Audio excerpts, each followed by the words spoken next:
Welcome back, everyone, to the Culture Based Podcast. We're so glad that you're here. I'm Dustin. He's Blake.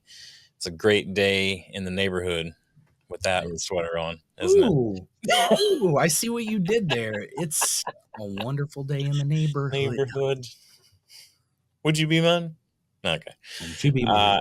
Episode 22. We're in part 3. We reached the halfway point of this podcast series already. That happened fast. We're in the 6 building blocks of scalable teams. Today we're going to talk. We're not going to tart about it. We're going to talk about attracting. And it's not the February holiday kind of attracting. It's the business kind. Both are fun. Nah, I mean, no. Yeah, I do. Okay, that's enough.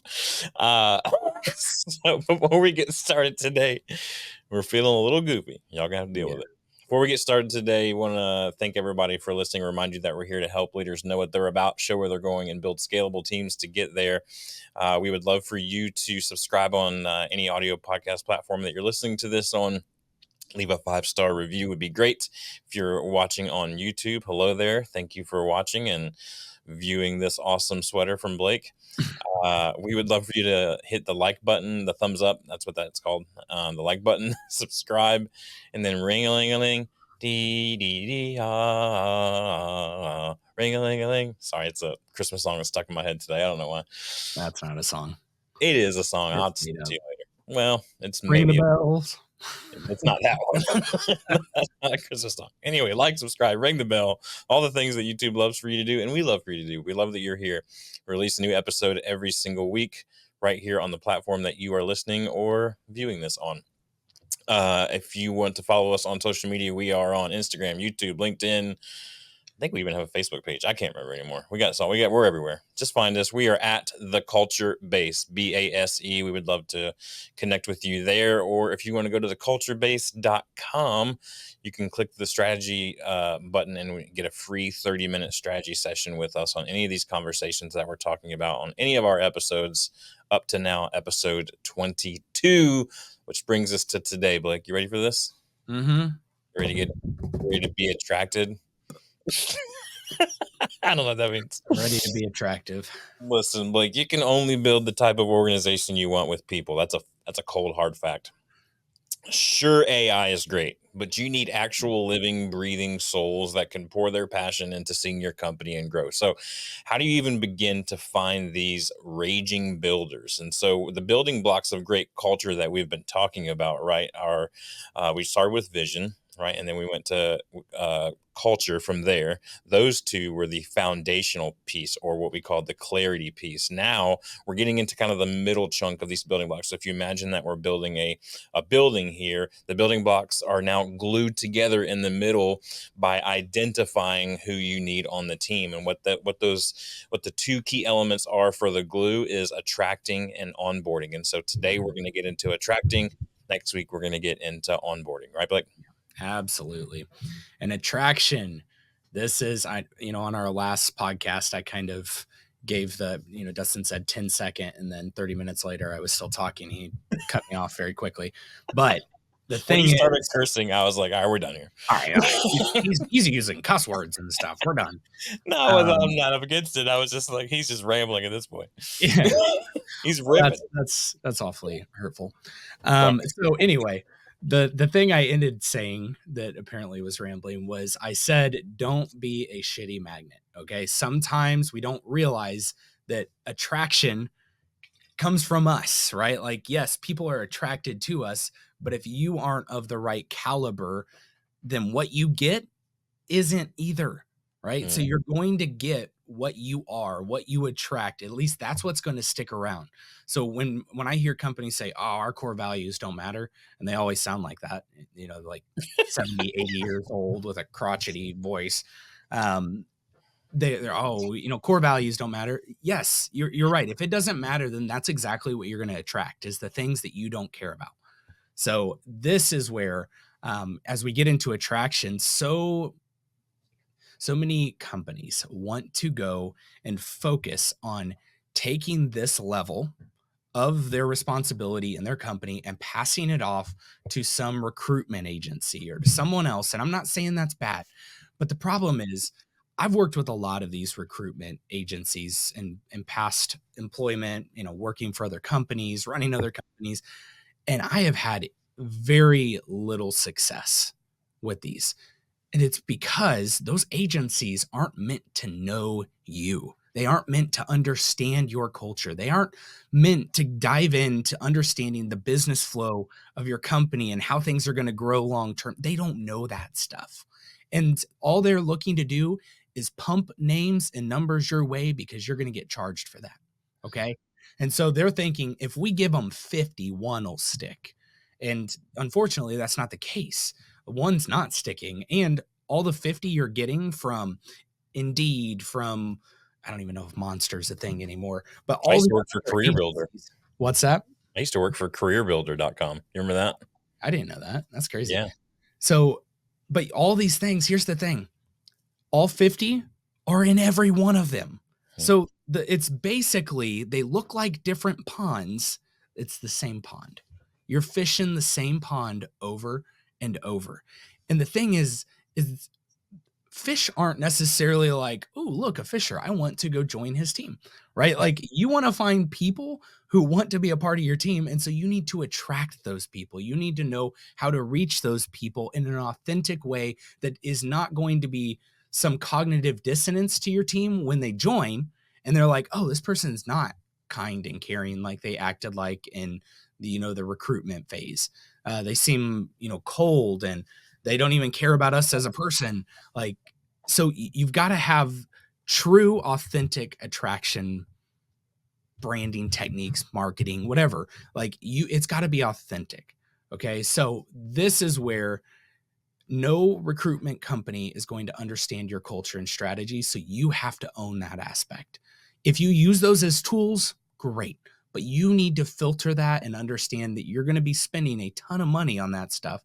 And in fact, the HR, Human Resource Management Society, found that the average cost for recruitment of an employee in the US for one person is $4,129. Okay. It's a lot of money for one person.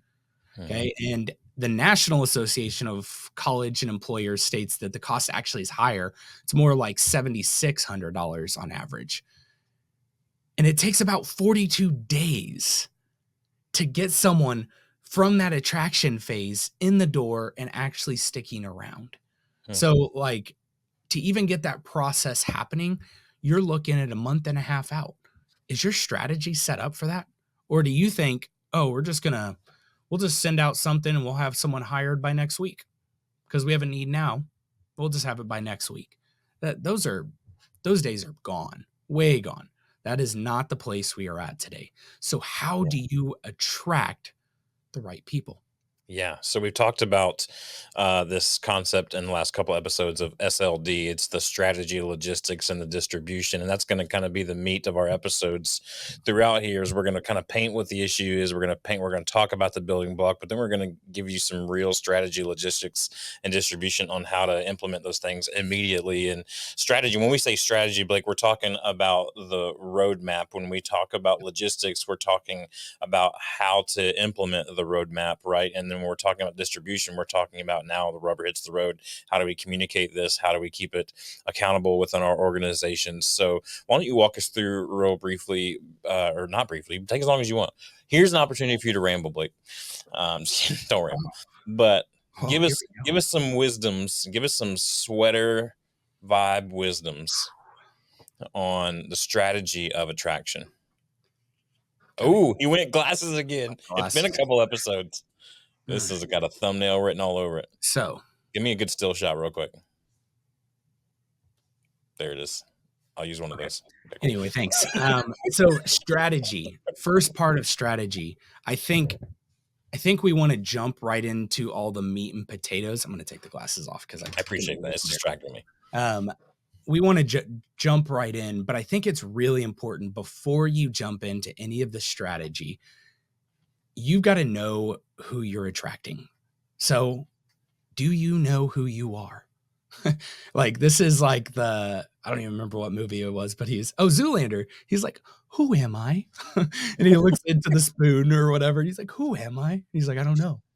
Like, I think as companies, we've got to get to the point that we know who we are. You So you're know what saying we you have stand we have for. to know who we are, you're saying, as a company before we go and find the people that we want. Yes, Why is that important? Like, because otherwise you're going to get everyone who doesn't fit, and that whole cost of spending anywhere from 4,000 to 7,000 per hire just in the attraction phase means that if you don't have a clarity on who you are and who you're going to attract, then you're going to be spending that as an unnecessary expense. hmm, When instead you can start using that as an investment because you know, hey, our hit rate is on who we hire is a 96% hit rate. I would hmm, rather figure if I need 5 people or 10 people and I may lose one, that is that investment into that was well worth it. yeah, So I think you've got to know who you are, and then you've got to start setting standards for what kind of, and we'll get into this more, into what kind of questions you ask later in interviews have got to all build around that idea. Okay. mhm, So you can't just know who you are and then not ask the right questions to figure out who they are. And mhm, you sure as hell can't just tell them who you are. Okay. You cannot just say, hey, here's our core values. Here's who we are. Do you line up with that? Don't ask yes or no questions like that. We've talked about that in the past. That's a horrible idea. What you need to do is know who you are so that as you start hearing who they are in their world and in their cosmere, you're like, oh, you're not our people. You know, mhm, and or you're like, yes, ooh, this is the kind of fish I'm after. yeah, So after you kind of know who you are, then I think we can get into the like strategy of how to go about it, but I think first you've got to know, when do you hire? hmm, When do you hire? Right now, I think a lot of people would say always. We always hire. But hmm, having stages and triggers that say, hey, at this point in time, when our revenue's here and our output is not able to equate to this, like we call that a utilization rate. Like when we know our utilization rate is hitting at a certain level, but all of a sudden our revenue's increasing and we don't know how our labor is going to be able to reach up to that, and our utilization rate of what, and for us that is what we are billing is what we're doing is our labor is lower than what we're billing, hmm, right? So we're doing more productive work. I don't want to just do more work if we're not productive at it. So yeah, how do we take our utilization rate, our productivity rate, to a point where we can go and hit more? Well, we're going to need to hire and fill that bottom line in. Okay, part of the strategy then is, how long is it going to take to get them to a good utilization rate for their entry level? hmm, It's going to take 7 weeks. Okay, so then when should you hire? Is when you need those. Let's say it's 5 people. When you need those 5 people at a utilization rate that's 7 weeks away.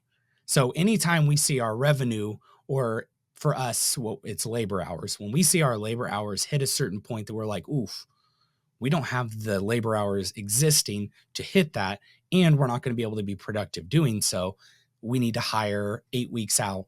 And so I'm not saying this is easy.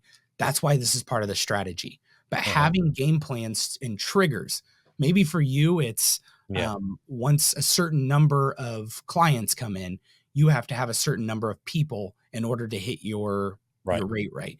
Okay, well then your strategy has to have those triggers in place so that you feel good about it.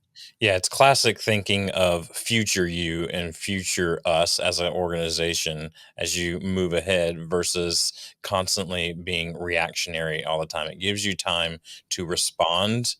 Mhm. Right, responding has a little bit more margin in it, whereas reacting is right there in the moment, and by the time you're reacting, you're too late. You're already in the weeds, you're already behind. And so what Blake is saying is, have a plan in place, and have these triggers like he's talking about in place, to when they go up, okay, right now we've got 8 weeks or whatever that utilization is. We got 8 weeks, 7 weeks, whatever it is, until we're going to need those people. So let's start that now, rather Mhm. than getting 7 or 8 weeks down the road from now and really being up the creek and not being able to fulfill on all of the business that's coming our way. right? Yeah, absolutely. And another part of this too is not just the triggers of when to hire, the triggers of when to make sure not to hire.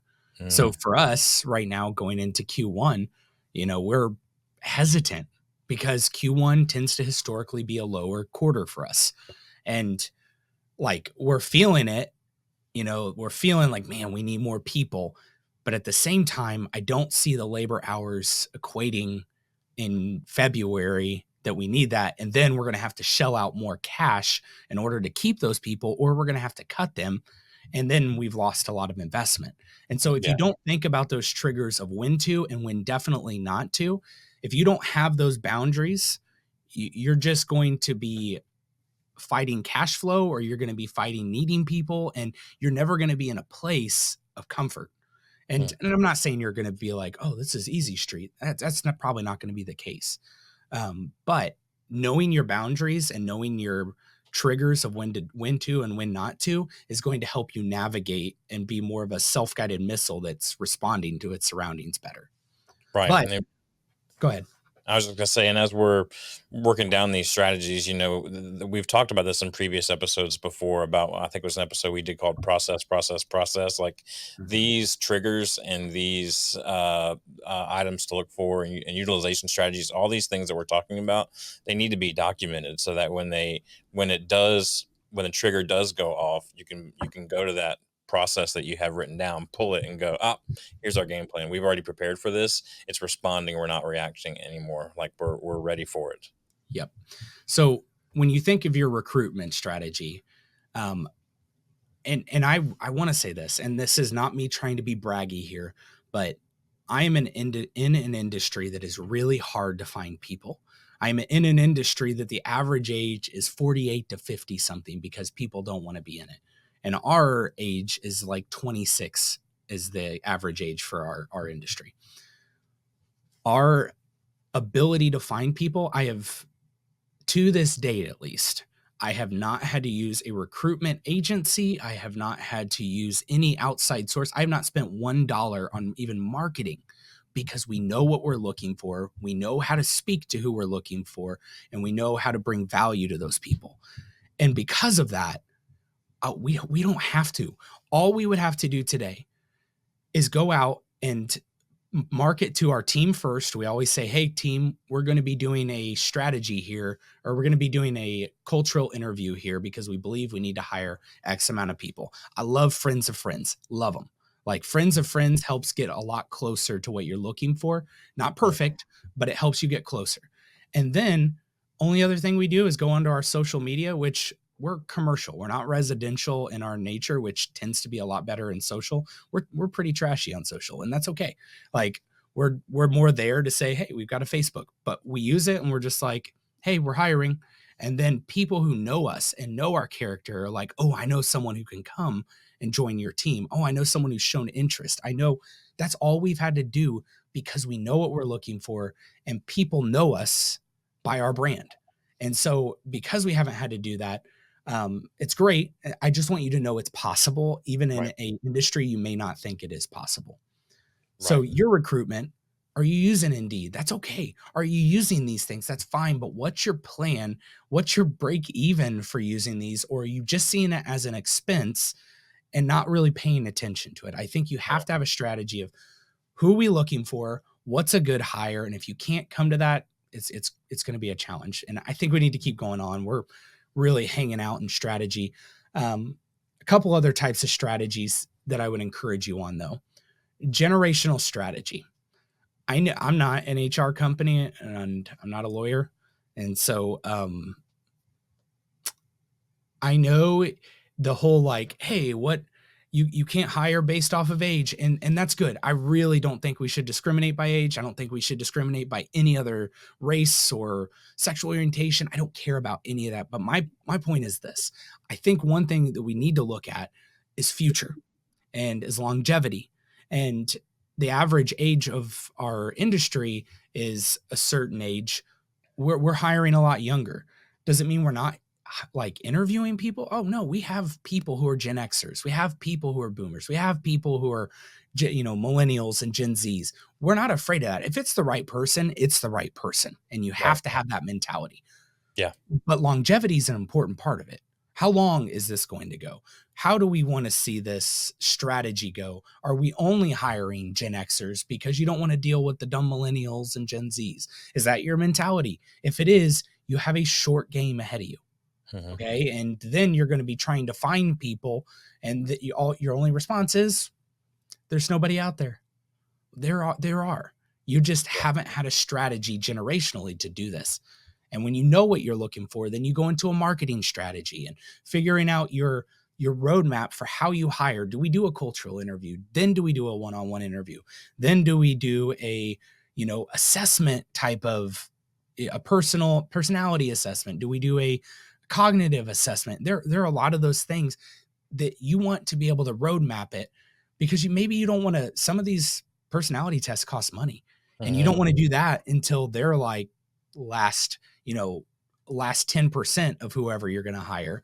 And Right. then you say, okay, maybe strategically, so we don't increase that $4,000 to $7,000 per person we hire, maybe we wait till they're at this point and then release that. So Yeah. there's a lot there. I mean, even a reference strategy. This is Yep. one I feel like even my team needs to up their game on.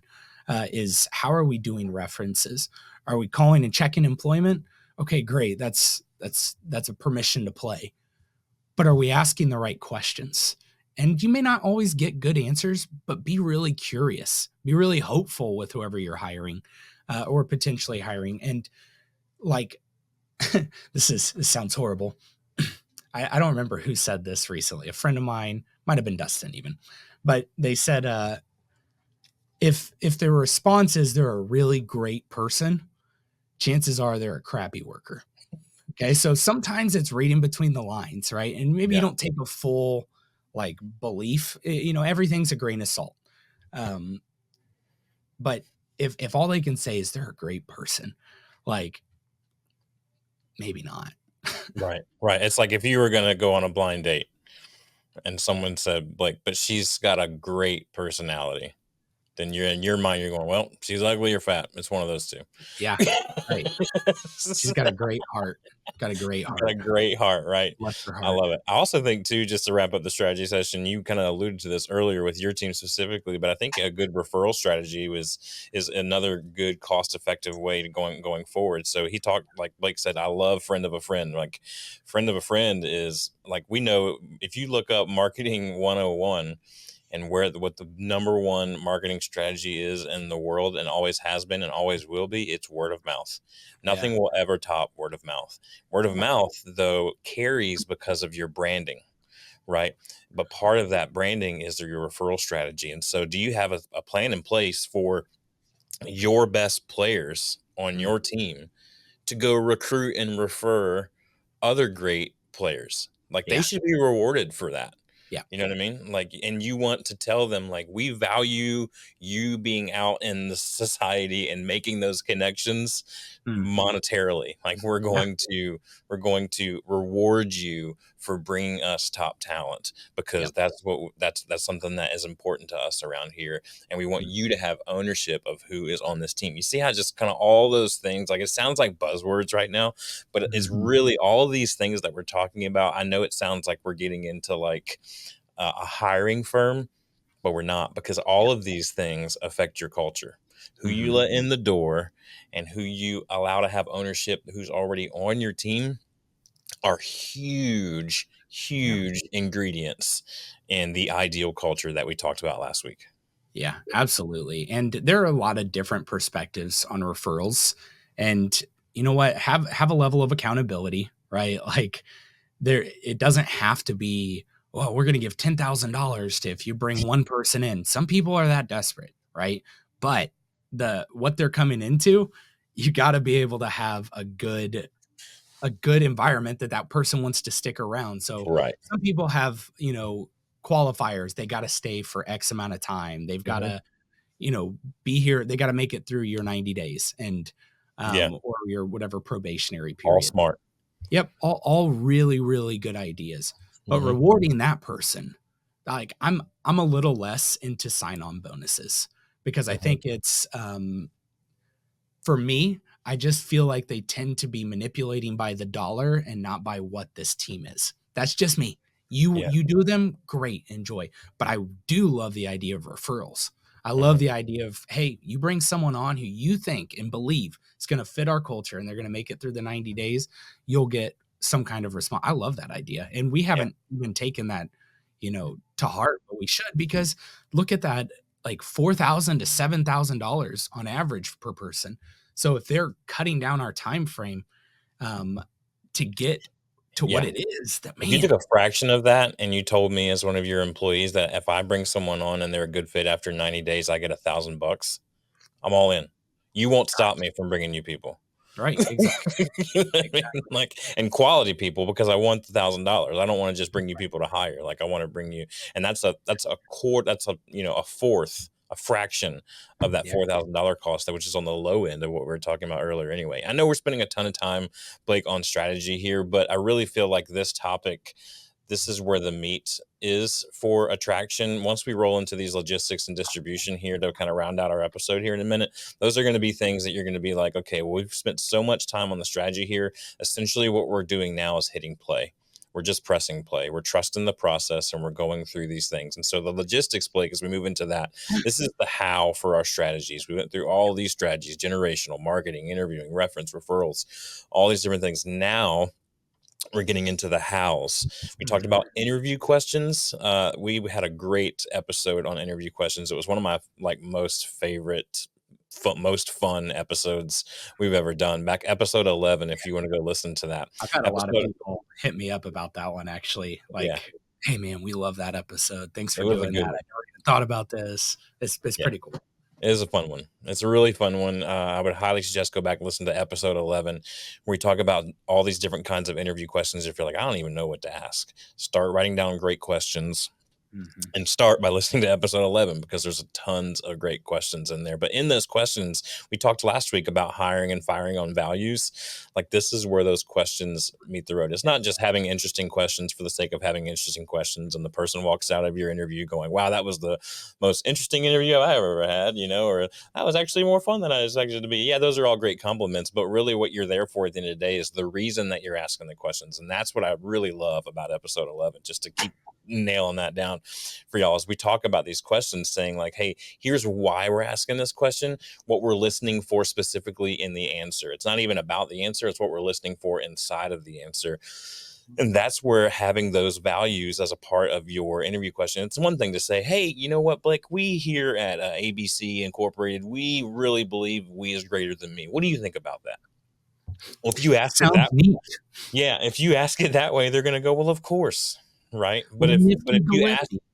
yeah, but if you ask a question that alludes to the topic of we is greater than me, or whatever your value is there, then you can Mhm. kind of hear their answer and you get a truer response as to what they're talking about. We can get deep into that. We did more of that in Yeah. episode 11, but you Mhm. need to go listen to that episode and write some of those questions down and try them out. But more importantly, you need to work those questions into your company's values, because if you hire on your core values, you will succeed in ideal culture. Yeah. For sure. And that takes us as well, like the how aspect of some of the strategy even goes to like the interview types that you're going to have. You're going to say, and some people need 10 interviews. Okay? Like there are some positions that should have that much time. And gosh, I got to remember uh what the book was. I just finished it not too long ago, but it talks a lot about the number of hours that should go into this process. The number of labor hours that you have that go into finding the right person should be equivalent to whatever it is you're trying to hire for, Hmm. right? So, like, if you are trying to hire an upper level management, this should not be a 10-hour task. It should It be a wasn't buy very, back your time, was it? I don't think so. I don't think so either. No, Anyways, it's Foolproof Hiring by there Brad you go. Smart. It's a really good one. Love it. And their whole focus is like, you need, like, part of their whole process, even in their interview, is saying, hey, we're just giving you a heads up that part of our interview, and I haven't done this, I think it's brilliant. And on upper management, I think it really works. But hey, we're going to, um, part of our hiring process is that you have to give us and contact three of your past employers and set up the call for us to have a call that we're going to just talk about you.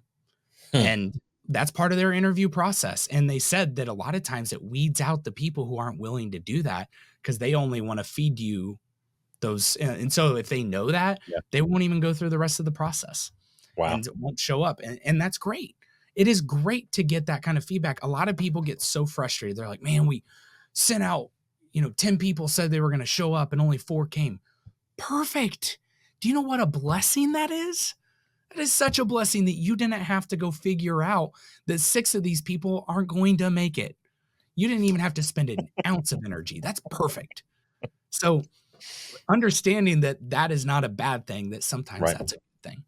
Yeah. But your interview types and seeing what fits for you, how many interviews, how many times you need to really, hit at something, man, there's just something here they're not conveying to us. And how do we do that? Okay, let's get someone else. Hey, now you're going to have a interview with old Johnny, and he hops in and, does another interview, and he's like, I can't, there's something there. And all of a sudden, Sheila does one, and all of a sudden there it is. She's like, oh yeah, no, he's definitely stolen from his company because of this and this. And you're like, oh, good. Let's not be that person then who Classic this Sheila. is next. Classic. Sheila gets it. She Sheila does. gets it. She just She sees it. does. So that's a big one. Interview types, definitely a big how. Yeah, interview types, reference analyzers, knowing the right questions to ask, all these different, constantly reviewing and analyzing those things. Mhm. Company generational analyzer. Talk about Yeah. that real briefly. Just give me 30 seconds on that. So really there's two different types of generational analyzers. One is a generational analyzer to know all the things in how do you attract them, right? Like how do they communicate? What do they value in like how do they define loyalty? Mm, I yeah, wrote pretty expensively in my book Uncultured about this stuff because those things are really important to understand. Okay, I'm talking to a Gen Z, I'm talking to a millennial, and it's not like please don't be like, oh, I need to talk the verbiage. All right, bet. Yeah, neat. You don't need to go into all that. Be who you are, but know how they communicate, what they value, those types of things. That's more of one aspect of a generational analyzer. The other one is what are you forecasting that you're going to need? And a understanding that our marketing is going to need to hit those types of people well. If you're like, hey, I got an idea to hit all those hip young kids, let's take an ad out in the paper. And you're like, didn't even know they still had those. They're like, oh, let's take one out in the business journal. They're yeah, not there. Let's take one out in LinkedIn. They might not be there, guys. Like, depending on who you're looking for, that might not be their platform. So if you can't forecast and understand where your marketing dollars for attraction need to go towards, don't waste them. Okay. Don't yeah, just be like, we're marketing. Like, that's like going out into a pond, a local pond, and throwing a net out there and then just sitting there and then you just pull it in and nothing's happening. Nobody's even like those fish understand what you're doing. You don't even know how to use that net. Why are you yeah. doing this? That's what we tend to do with our marketing dollars for this is let's just attract anyone. No. Hmm. Yeah, I would say too to close out the logistics section. We have video and social content for finding the right people. Listen, your culture as you begin to make it what you want it to be, as you begin to strive and move towards that ideal culture that we mentioned last week, you're going to want to capture as much of that as you can. Because I'll just brag on Blake's company for a second with Ridgeline. Like I follow their Instagram, and some of their stuff can be pretty boring. I'm going to be honest, but some of their stuff is a good sneak peek into the culture of their company, the different Mhm. get-togethers that they have, the type of Yeah. people, the way they talk about their people on social media is huge. You want to work for a company that's not going to refer to you as a number, but refer to you as a name, and that they celebrate their people and their birthdays on their social media. All things like that Yeah. go a super long way. If you want to know what your strategy looks like on social media for kind of getting yourself out there and having the world and the market, if you will, understand what kind of people you attract, that's the way to do it. You already have it around you as you're building towards this ideal culture, so you might as well go ahead and capture some of it when you can Yeah. and post. It takes 2 seconds and just be real and authentic about it. Whether we've talked about this time and time again, but like that so many people today can smell a fake from a mile away. So don't be fake about it. Just be who you are, be the company that you're trying to be, set yourself up for that and go after it. And so if you can use video and social content to your advantage there, I think it'd be a huge help. Also buy Uncultured by Blake Bear on Amazon today. Oh, sweet. Thank you. Did you see that at the bottom? I did. It caught me off guard when it popped up. I was like, what's happening? That's all. You mentioned it, and I was like, yeah, we're due for a good plug. All right, well, let's wrap this up, Blake, real quick with some distribution on attraction. So distribution, again, the SLD strategy, all about the roadmap. Logistics, the hows to the strategy, and distribution is communication and accountability. Okay, so think of it that way every time and every building block we get into.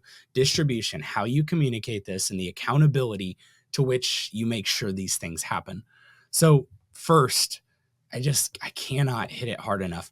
The way you brand and represent yourself and how you get onto the right platforms is so important. The branding, like, I think sometimes we think of brand and we think of Nike and we just think that, oh, it's a logo. That's not what brand is. Brand is what you're known for. Brand is not the Nike symbol. It's when someone looks at it, what do they think? What do they feel? How do they respond? Yeah. When your name pops up on someone's phone, what do they think? That's your brand. That's your brand. That's it. That's your brand. So, Mr. Potential Spam, I don't like you, right? Like every time that person calls me, I'm like, potential spam. That's not happening. That could be a great grandma for all I know, trying to call and get a hold of me. But it says potential spam. And all of a sudden that brand makes me associate immediately. And you just lost a huge inheritance like that. You just lost everything. She was going to give you the farm. Ugh. Now you're out of the wheel. Now I'm out. So that's that. But big time branding, knowing that's, and it keeps going back to, do you know who you are? Do you know what you're known for? So you may know these are the things I stand for. Does your company know the things you stand for? Does your team know the things you stand for? And then does the environment, does your customer base know what you stand for? Because if you aren't communicating that to those other places, then you don't have the brand you think you have. You have a false brand. It's just fool's gold that's in your head. You're missing it. Okay. So brand it. Stamp. There's nothing else to say there. There's nothing to say. I mean, you need to call out what you value, but all that's in there. That was fantastic. Bravo. Well said. That was attraction, folks. That is the third building block of scalable teams. And so next week, we're going to be back with you with the fourth building block that is also a part of the identifying glue there in the middle of these building blocks, which is onboarding. So part 4 next week, episode 23 in our series, 6 building blocks of scalable teams, will be all about onboarding. Cannot wait to be with you then. It's going to be a great week. We can't wait to see what Blake's going to be wearing. Make sure you tune into YouTube to see. Also, go buy his book, Uncultured, on Amazon today. Love y'all. Talk to you next time on the Culture Based Podcast.